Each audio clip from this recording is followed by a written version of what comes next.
protest, a statement or action expressing disapproval of or objection to something.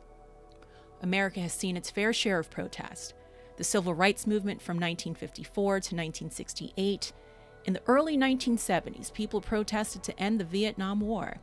During the Reagan administration in the 1980s, protesters took to the streets to express their disapproval of tax policies and nuclear weapons. One of the most profound protests took place in the early 1990s. On April 29, 1992, Black Americans were outraged when 4 Los Angeles police officers were acquitted of assault and use of excessive force during the arrest of Rodney King. Racial tension erupted in LA, and protests led to riots. Since then, there were many more protests where Black Americans spoke up for justice. Black Lives Matter! Black Lives Matter! It's 2020, and we're still protesting. No violence! No peace! The purpose of protesting is to create change. So what happens when protesters go home and put down their signs? What are people doing to make a difference after the protests? For this series, you'll hear from community leaders, social activists, and individuals who are pushing for change, no matter how big or small. Keto Nord attended his first protest in 2013 after a jury found George Zimmerman not guilty for the death of Trayvon Martin.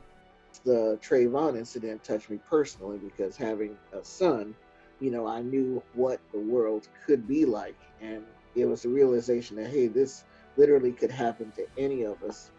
After the Trayvon Martin protest, Keto decided to switch careers. He transitioned from the IT industry to become a teacher in Hillsborough County, Florida. I was able to use a lot of those skills. I could relate to the students, coming from the inner city because I'd been there. I knew what they were going through, and decided I wanted to positively impact as many youth as possible. Despite all the problems the United States has, it's one place in the world where you have unlimited opportunity if you're in the right place in the right time, or you can connect with the right people or the right programs. You have the opportunity to go from a very uncertain condition to a very positive place.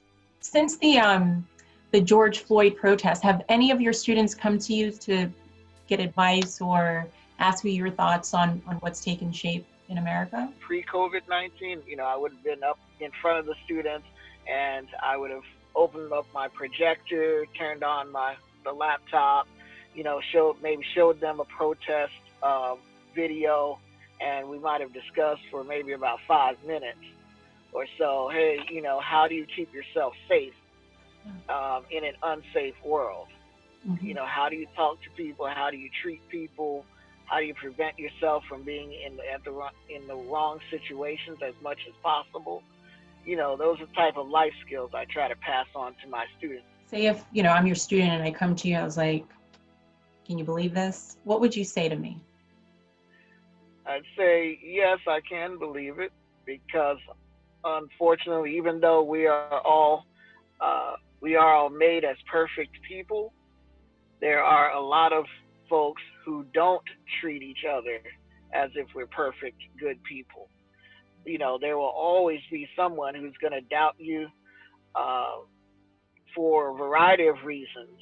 And that could include the color of your skin or your religion, or your culture, or even the neighborhood you come from being different from theirs. But that's all the more reason to fight through and to learn the skills that you need in order to be successful in this world.